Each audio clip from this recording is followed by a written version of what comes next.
It all started with a small drip under the sink. That's how harmless it seemed at first, a slow, steady leak in the kitchen that I had ignored for weeks. I never imagined something so minor could lead to one of the most confusing, emotionally charged nights of my life. But that's exactly what happened when I asked my coworker, Jason, to take a look at it. He was good with tools, always offering to help around the office when something broke, and I figured it was easier than calling a plumber. It felt innocent enough.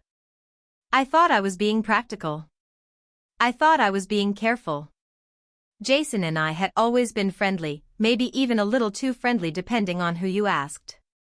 We'd shared lunches, inside jokes, and the occasional late-night text about work stuff that probably could have waited until morning. But I never saw it going further than that. I was married. So was he. We both had our own lives, structured, stable, at least on the outside. But I guess some cracks go unnoticed until water starts seeping through. And that night, the crack in my marriage, and maybe in my judgment, widened in ways I never saw coming. When Jason showed up after work that evening, toolbox in hand, everything still felt normal. He was casual, charming, the same way he always was at the office. I offered him a drink while he worked, just water. We laughed about how neither of us knew what we were doing in life anymore, how adulting was a scam, and how fixing a leak somehow made him feel like a real man. It was lighthearted. Comfortable. Too comfortable, maybe. 1 hour turned into 2. The leak turned out to be more complicated than either of us thought, and before I knew it, we were sitting on the floor, tools scattered, talking about things we probably shouldn't have. He asked if I was happy, like really happy. I didn't have a clear answer. I asked about his marriage, and the silence that followed said more than words ever could. We weren't just fixing pipes anymore. Something else was spilling out, years of bottled-up emotions, hidden frustrations, unspoken truths. And in that moment, in the quiet hum of the kitchen light, something shifted. It wasn't planned. It wasn't right. But it happened. That night didn't end with just a repaired faucet. Jason stayed. And not just for the leak. And the worst part? I didn't stop him. I could have. I should have. But I didn't. I told myself it was a one-time mistake, something born out of confusion, weakness, vulnerability. But what came next proved it wasn't that simple. If only it had ended there.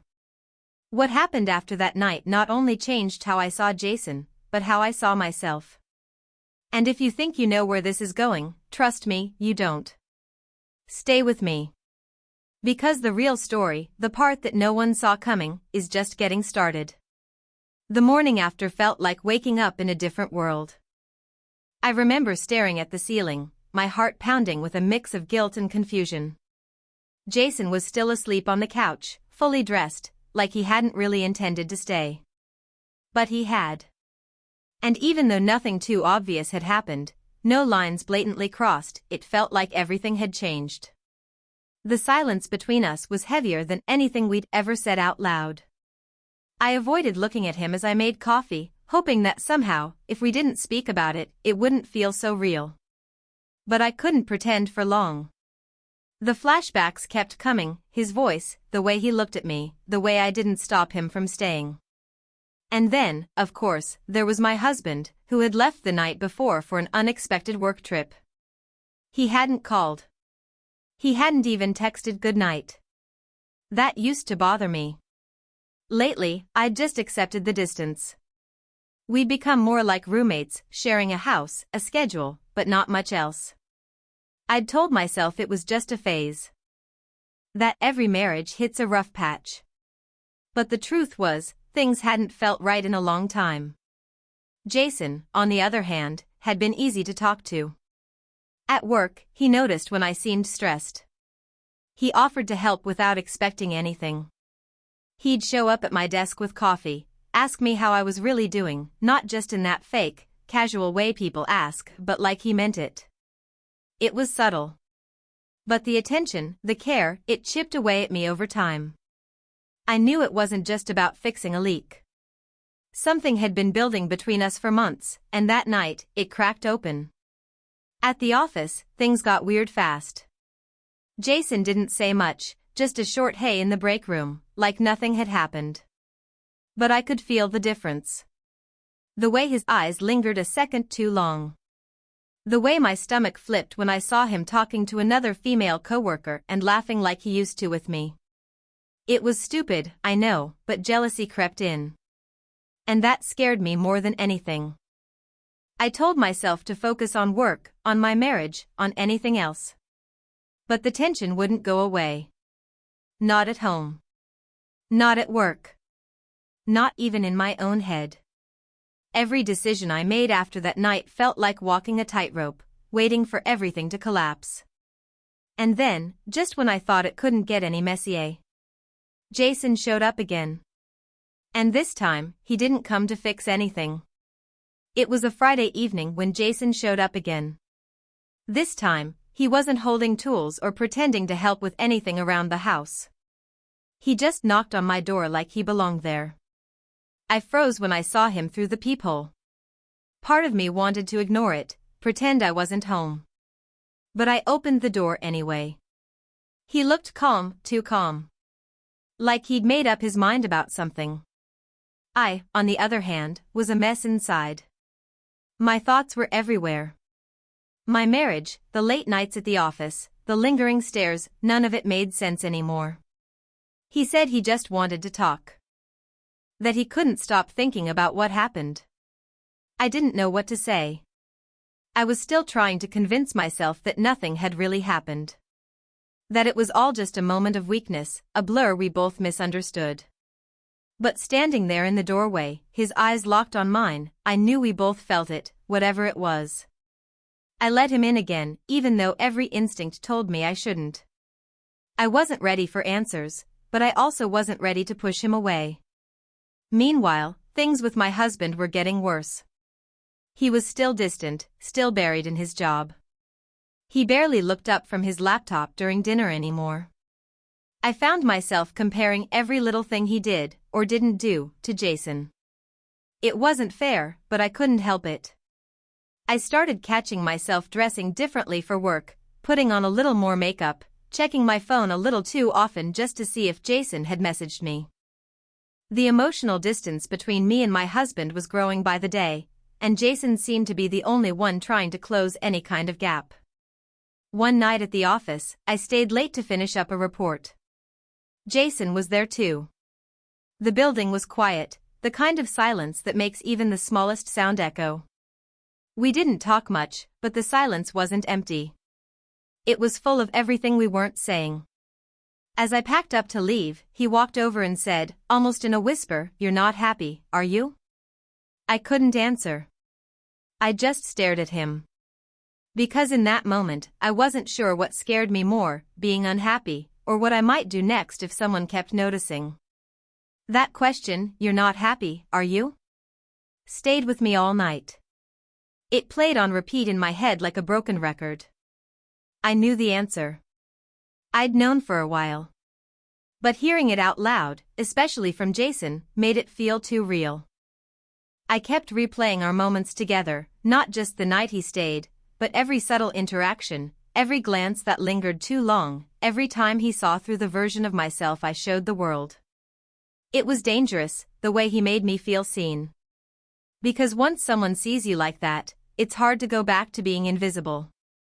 The next few days were a blur. At home, I was going through the motions, cooking, cleaning, making small talk with my husband that barely scratched the surface of anything real. He didn't notice when I didn't eat. He didn't ask where I'd been when I came home late. Maybe he didn't want to know. Or maybe, like me, he was tired of pretending everything was fine. The silence between us had stopped being awkward. It had just become normal. At work, the tension between me and Jason grew tighter. It was like we were walking around a secret neither of us could afford to speak out loud.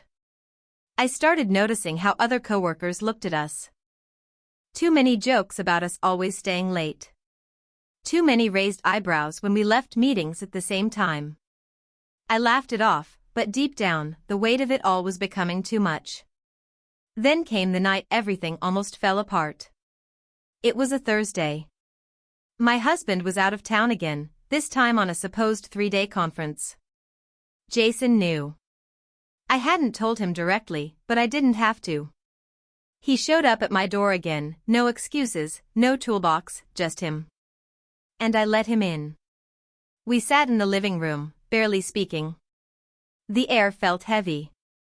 I could feel something building between us, like a storm waiting to break.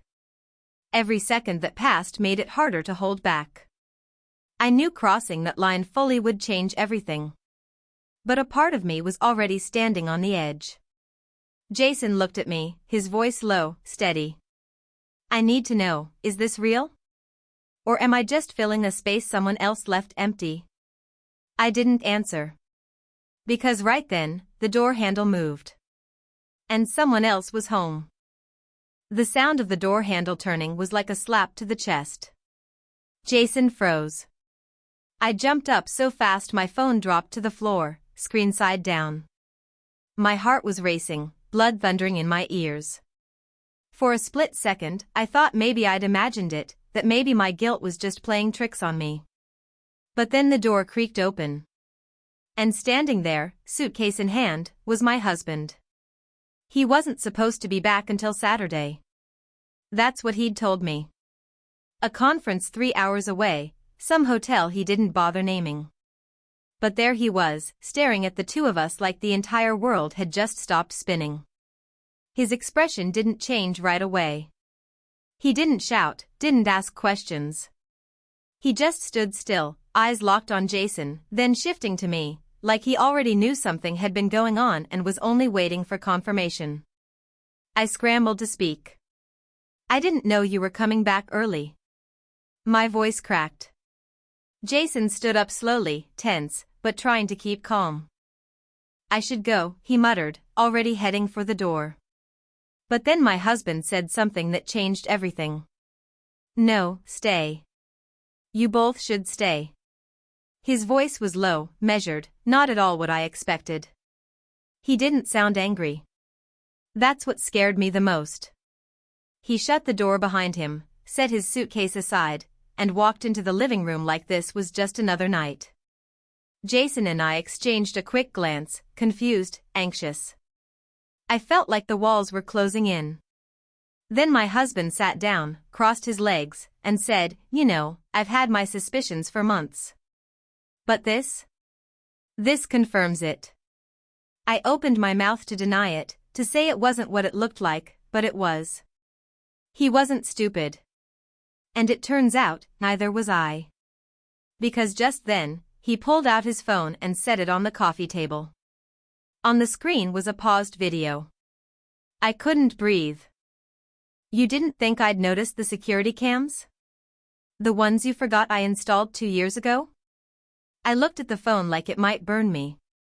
He hadn't watched it yet, not fully. But the fact that it existed was bad enough. I didn't even know what footage he had. Just that it meant trouble. Jason stood like he might run. My husband stared at both of us like he was waiting to see who would lie first. But then, before I could speak, he leaned back and said, "Funny thing is, I haven't exactly been loyal either." And just like that, the ground shifted again. This wasn't just my secret anymore. He had one too. And suddenly, I didn't know who was betraying who, or what would come next. The room felt smaller, the air thick with tension. My husband's words hung between us, unexpected and heavy. I looked from him to Jason, then back again, struggling to keep my voice steady. "What do you mean? You haven't been loyal either?" I whispered, barely able to believe what I was hearing. He gave a bitter laugh, like he was sharing a secret nobody else should know. "No, I'm not proud of it. But I guess when you feel ignored, invisible, you start looking for attention in the wrong places." His eyes were tired but sharp. "There's someone else. It's been going on for months. Not just a fling, it's complicated. I wasn't trying to hurt you. I just felt trapped." Jason shifted uncomfortably, and I could tell he wanted to disappear. But my husband didn't look at him. He looked at me. "We've both made mistakes," he said quietly.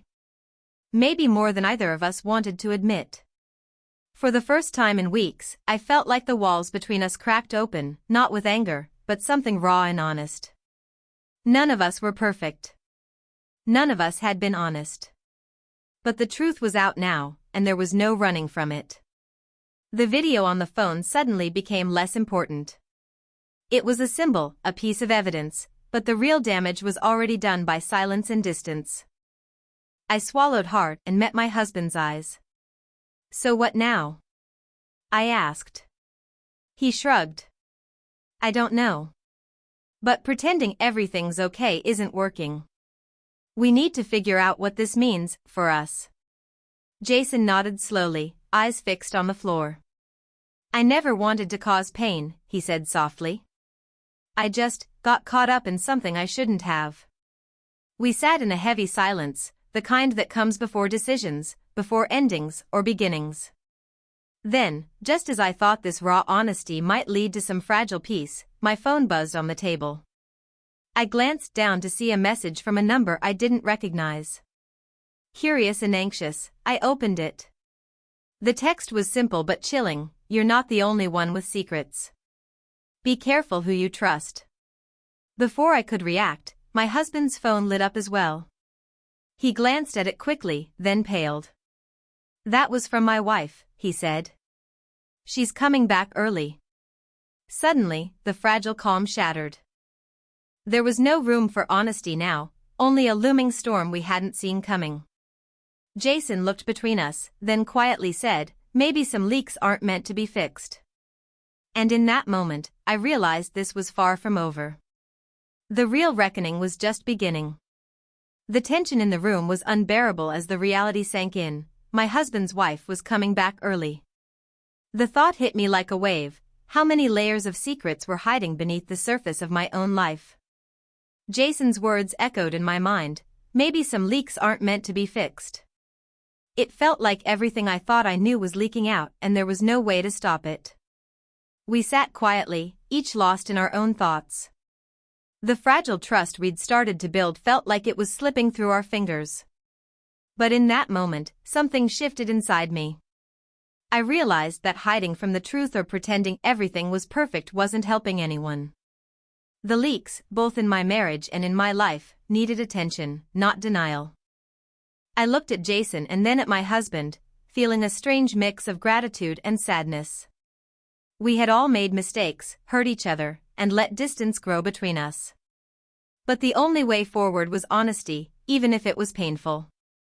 I promised myself that I wouldn't run from the consequences anymore. In the days that followed, difficult conversations unfolded. I faced my husband's other relationship head-on, and he listened as I admitted where I had gone wrong too. Jason stepped back, understanding that some bridges needed space to heal. It wasn't easy. There were tears, anger, and moments of doubt. But slowly, a new kind of understanding grew, a chance to rebuild, or at least try. What this story taught me, more than anything, was that infidelity isn't just about betrayal, it's about broken communication, unmet needs, and the spaces we let grow silent in relationships. Sometimes, the smallest leak can reveal the biggest cracks, and ignoring them only makes the damage worse. The key is facing those leaks early, being honest with yourself and others before they flood everything around you. I won't say everything is perfect now. Life is messy, and people are complicated. But I learned that mistakes don't have to define us, they can be the wake-up call we need to change. If you find yourself in a situation like mine, remember, it's never too late to fix what's broken. But first, you have to acknowledge the leak. Thank you for watching this true infidelity story.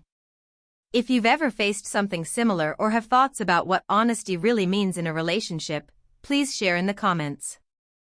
Don't forget to like and subscribe for more stories that dive deep into real-life struggles and the human heart. 9.